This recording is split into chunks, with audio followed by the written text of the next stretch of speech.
নমস্কার বন্ধুরা, আমি দেবু আর দেবু শিকদার রূপ গার্ডেন চ্যানেলে সবাইকে স্বাগত। তো বন্ধুরা, এই গাছটার সঙ্গে আগে পরিচয় করাবো, তারপর বাদ বাকি কথা বলছি। এইটা ভিয়েতনামি জাম্বু লঙ্ঘন, আমাদের দেশি লোকাল ভাষায় যেটাকে বলে আইসফল। তবে আইসফলের বীজটা বড় হয়। তো বন্ধুরা, এটা ভিয়েতনামি জাম্বু, সবচেয়ে বড় সাইজ, মাঠে চাষ করার উপযুক্ত ভ্যারাইটি। এটা অনেকগুলো ভ্যারাইটি লঙ্ঘন পাওয়া যায়। এটার নাম হচ্ছে ভিয়েতনামি জাম্বু। তো আমার এইদিকে একটা দেখাও, এটার নাম হোয়াইট। এইটা দেখো অ্যারোমা ডুরিয়ান, এটা হোয়াইট। এই ডাল ফল কাটা দেখে ভয় পাবেন না, এর থেকে আমি চারা করেছি, সেগুলো অলরেডি কাটা হয়ে গেছে। আর ওই সাইডে আছে পিং পং, এই গাছটা ওটাই কলম বাঁধা আছে। আর এখানে এইটা দেখো, এইটা দেখো, এটার নাম হচ্ছে 4 সিজন, অর্থাৎ বছরে 4 বার হয়। তবে শীতের সময় একটু কম হয়, বাদ বাকি সারা বছর সমান হয়। এগুলো আমার নিজের হাতে গ্রাফটিং করা। দেখো, একটু মাচা করে নিয়েছি। মাচা না করলে ঠিকঠাক, মানে এগুলো একটু দামি গাছ, তো কমা গাছ হলে আমি গাছ শুয়ে দিতাম, যেমন কাঁঠাল গাছ আমি মাটির সঙ্গে শুয়ে দিয়ে চারা করি। তো এই 4 সিজনটা আপনারা নিতে পারেন, ছাদ বাগান হোক বা মাঠে চাষ করার জন্য একটা ভালো ভ্যারাইটি। এর আমার নিজের হাতের চারা, এখানে ডুপ্লিকেটের কোনো ব্যাপার নেই। দেখুন, এই গ্রাফটিংগুলো কিন্তু আমি মিস্ত্রিতে করাইনি, এগুলো আমি নিজে করেছি। আর যেটা ভিয়েতনাম জাম্বু, ওইটা আমার একটা মিস্ত্রিতে করানো ছিল। তো হোয়াইট দেখালাম, 4 সিজন দেখালাম, পিং পং দেখালাম, আর এটা তো জাম্বু, ভিয়েতনামি জাম্বু। তো এবার এই গাছে কিভাবে আমরা গ্রাফটিং করেছিলাম সেটাও আমি দেখাবো। আসো সোনা, কোলে আসো, তুমি দুষ্টু করবো না বলছি। আচ্ছা, এই গাছে আমরা কিভাবে গ্রাফটিং করেছি সেটাও আমি আপনাদের দেখাবো। তো চলুন আগে একটু গ্রাফটিংটা কিভাবে করেছি সেটা দেখাই, আর গাছের কি অবস্থা ছিল সেটাও আমি একটু দেখাবো। তারপরে আমি গাছের থেকে কিছু এগুলো কমপ্লিট হয়ে গেছে, এটা মোটামুটি 90 দিনের উপরে হয়ে গেছে গ্রাফটিং করা। এগুলোকে আমরা কেটে নেব। আগে আপনারা একটু দেখে নেন কীভাবে গ্রাফটিং করেছিলাম। তো এই গাছে খুব শীঘ্রই কলম বাঁধা হবে। এই যে বীজের চারা, এই যে বাঁশের চটা করে নিয়েছি, এখানে একটা মাচা করে নেবো, না হলে গ্রাফটিং করায় খুব মুশকিল হবে। মানে গ্রাফটিং বলতে জোর কলম বাঁধবো। এই যে পাশে হোয়াইটে যেমন করেছি, এগুলো আমার নিজের হাতেই করা। এই যে গাছে ফুলও চলে আসছে, এই গাছেও ফুল এসেছিল, তো আপাতত ফুল নেই। এটা জোর কলম বাঁধা হবে 2-1 দিনের মধ্যেই।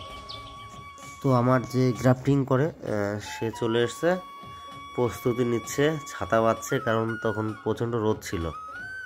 আর গাছটা দেখেই তো বুঝতে পারছেন কত সুন্দর সতেজ গাছ। আর আমি সুন্দর করে একটা মাচা করে দিয়েছি, কারণ এই মাচার উপরেই চারাগুলো রাখবো, না হলে ওই জায়গায় জায়গায় খুঁটি পোতে করা সম্ভব না, কারণ অনেক ডাল তো, একটা দুটো হলে সেভাবে করা যায়। এটা যেমন আমার 4 সিজন গাছ, এটা যেমন খুঁটি পোতে করা ছিল, তো এটা পুরো মাচা করে দিয়েছি বাঁশের চটা করে। এবার গ্রাফটিং করাও দেখাবো। দেখুন, নতুন কচি পাতা বেরোচ্ছে। এটা যদি না করতাম এই গাছে এবার প্রচুর ফল পেয়ে যেতাম। জানি না এই কাটার পরে গাছে ফল কেমন হবে। তো দেখুন, সুন্দর করে ঘন ঘন করে মাচা করে দিয়েছি, যাতে আমার ওই বীজের চারাগুলো সাইড থেকে পড়ে না যায়। অলরেডি গ্রাফটিং শুরু হয়ে গেছে, দেখুন কিভাবে করছে। ধারালো একটা অস্ত্র দিয়ে গাছের বেশি পুরনো নয়, মিডিয়াম সাইজের ডগার খাপটা কেটে নিল। তারপর নিচ্ছে এটা বীজের গাছ, তবে অস্ত্রটা খুব ধারালো ছাড়া করলে হবে না, ভালো মিস হয়ে যাবে। ওর জন্য খুব ধারালো দিয়েই কাজ করে, এরা প্রফেশনাল এই কাজই করে। দেখুন কিভাবে করছে। ছোট্ট একটা ডগা নিয়েছে, ডগার সাইড থেকে কেটে ওটার সঙ্গে যুক্ত করা হচ্ছে। তো এই যে প্লাস্টিকটা দিয়ে বাঁধা হচ্ছে খুব টাইট করে, এয়ার টাইট। এইটা যদি একটু লুজ হয়ে যায় তাহলে কিন্তু গ্রাফটিং লাগবে না, ফাঁকা হয়ে যাবে, আপনার ডগাটাই নষ্ট হয়ে যাবে। দেখুন খুব টাইট করে দিচ্ছে। আপনারা যদি করতে চান এইভাবে করবেন, তাহলে মিস হবে না। তখন ছোট ছিল, মানে গ্রাফটিংয়ের উপর 1 বিঘা। তো দেখা যাক আমরা যখন কাটবো তখন কতটা বড় হয়। তো বন্ধুরা, এই গাছ থেকে আমরা গতবার করতে পারিনি, তার কারণ হনুমানে একটু ডগা বড় হওয়ার সঙ্গে সঙ্গে হনুমানে সব খেয়ে নিয়েছিল, পাতা ফাতা ছিঁড়ে দিয়েছিল, ওর জন্য গত বছর করতে পারিনি। গাছে প্রচুর ডাল হয়েছে, প্রচুর ব্রাঞ্চ বেরিয়েছে, এবার সেইগুলো আমরা জোর কলম বাঁধছি। তো এর চারা খুব তাড়াতাড়ি আপনারা পেয়ে যাবেন, মোটামুটি 3 মাস পরেই এগুলো কমপ্লিট হয়ে যাবে। 2 মাস 2.5 মাস লাগে সাধারণত, তবে আমি 3 মাস পরেই কাটবো। গাছের গোড়াটা দেখুন ভালো মোটা হয়ে গেছে। এই বছর এই গাছে প্রচুর ফলও পাবো আশা করছি। তো আপনারা যখন ভিডিওটা দেখবেন তখন এই প্রত্যেকটা গাছ থেকেই চারা রেডি হয়ে যাবে, আমি একসঙ্গে ভিডিওটা দেখাবো। দেখুন প্রচুর গ্রাফটিং করা হয়েছে, 100-র উপরে চারা হবে এখানে। দেখুন আরেকটা জোর কলম পাচ্ছে। তো প্রচুর ডালপালার জন্য সেইভাবে আমি ভিডিওটা দেখাতে পারছি না। তো উপরে এইটুকু বাকি ছিল, এইটুকু আজকে আমি নিজেই কমপ্লিট করে দিলাম। আর এইগুলো তো আলাদা মিস্ত্রি এসেছিলো যারা গ্রাফটিং করে। তো আজকে সকালে এটা দোতলা করলাম, এখন আরেকটা মাচা করলাম। এটা সেকেন্ড মাচায় তুলে দিয়েছে।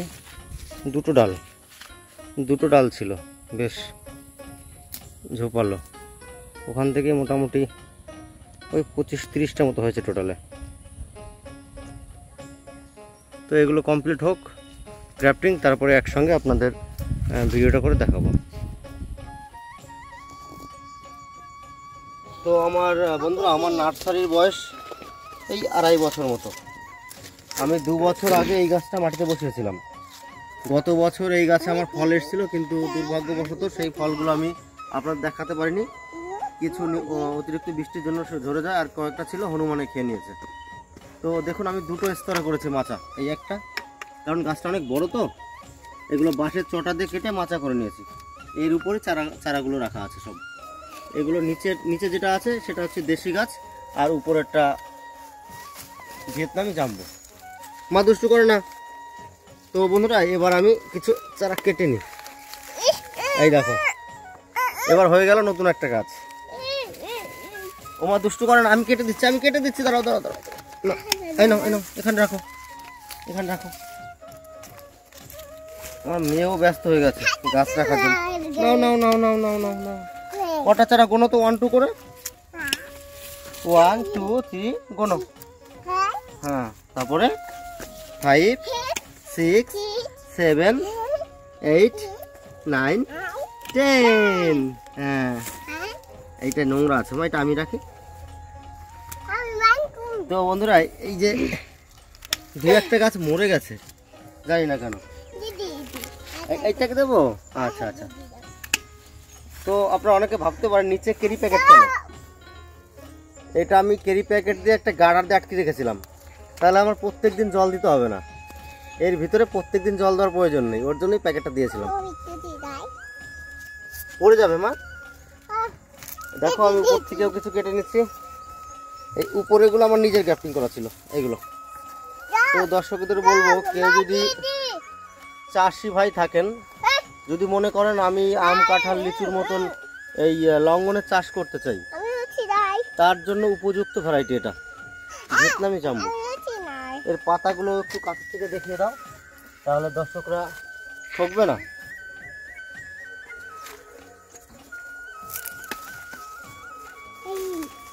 কাছে নিয়ে নাও গাছটা, দেখো।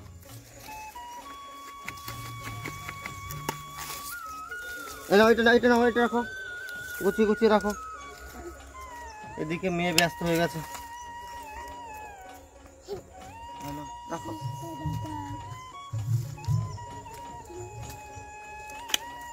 তো গাছটা তো বহুদিন গ্রাফটিং করা ছিল, আশা করি একটা মরবে না। আর আমি একটা দর্শকদের আরেকটা কথা বলি, আমি কিন্তু কিছুদিন আগে হাফ কেটে রেখেছিলাম। দেখো, এই যে হাফ করে কেটে রেখেছিলাম, এগুলো দেখো, যাতে গাছটা বুঝতে পারে আমাকে আলাদা করে দেবে। একটু ইচ্ছে করে কেটে রেখেছিলাম, এটা 1 মাস মতো আগে। তো এখন পুরোটাই কেটে নিচ্ছি। দেখুন গাছের সাইজ, এই গাছটা দেখো। তবে দর্শকদের একটা কথা বলি, সব চারাই কিন্তু এরকম দিতে পারবো না। দেখো ছোট বড় সব রকমই আছে। এই যে মোটামুটি যাই হোক ডালপাড়া যুক্ত আছে। হ্যাঁ, সবগুলো যদি আমি বলে আমি 100টার মধ্যে 100টাই এরকম সাইজ দেবো, সেটা সম্ভব নয়। ছোট বড় মিলিয়ে নিতে হবে। এই দেখো পাতাগুলো দেখো, একদম রেডি গাছ। এরকম চারা আপনারা পেয়ে যাবেন। তো বন্ধুরা, কেমন লাগলো ভিডিওটা অবশ্যই কমেন্ট করে জানাবেন। আর যদি চারার প্রয়োজন হয় অবশ্যই আমার নার্সারিতে আসবেন। আমার নার্সারিটা বাতকুলা স্টেশন থেকে 5 কিলোমিটার ভিতরে, বাপুজিনগর বিবেকানন্দ ক্লাব অথবা পাগলা বাবার মন্দিরে এসে আমার নাম বলবে, দেবু শিকদারের নার্সারি কোথায় আপনাদের দেখিয়ে দেবে। এই তো দেবো, এই নাও মা, নাও নাও নাও নাও, রাখো।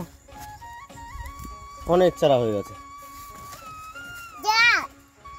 ওরাগুলো একটু ফোন করে কেটে দিই।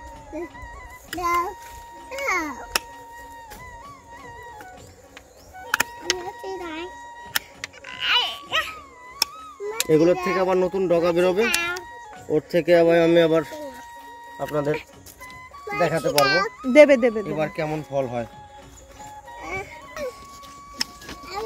এই নাও এই নাও এই নাও এই নাও, এই নাও বেবি। বাবা কি খুশি, খুশি। হ্যাঁ, গুছিয়ে গুছিয়ে রাখো।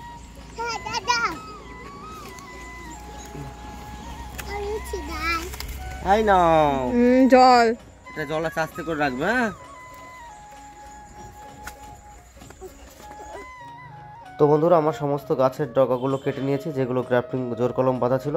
কেটে একটা ছায়া জায়গা রেখেছি। আপনারা এরকম একটু ছায়া জায়গায় গ্রিন শেড দিয়ে ঢেকে রাখবেন, তাহলে দেখবেন কোনো গাছ নষ্ট হবে না। তো বন্ধুরা, ভিডিওটা কেমন লাগলো অবশ্যই কমেন্ট করে জানাবেন। আর যদি চারার প্রয়োজন হয় আমাকে হোয়াটসঅ্যাপে কন্ট্যাক্ট করতে পারেন, ডাইরেক্ট ফোন করেও গাছ নিতে পারেন। আমার হোয়াটসঅ্যাপ নাম্বার দেওয়া থাকবে, আপনারা হোয়াটসঅ্যাপে কন্ট্যাক্ট করবেন। সমস্ত গাছই বাড়ি বসে পেয়ে যাবেন। আমি কুরিয়ারেও গাছ পাঠাই, আপনারা আমার নার্সারিতে এসেও নিতে পারেন, কুরিয়ারের মাধ্যমেও নিতে পারেন। তো আজকের মতো এখানেই বিদায় নিচ্ছি। নমস্কার, সবাই ভালো থাকবেন।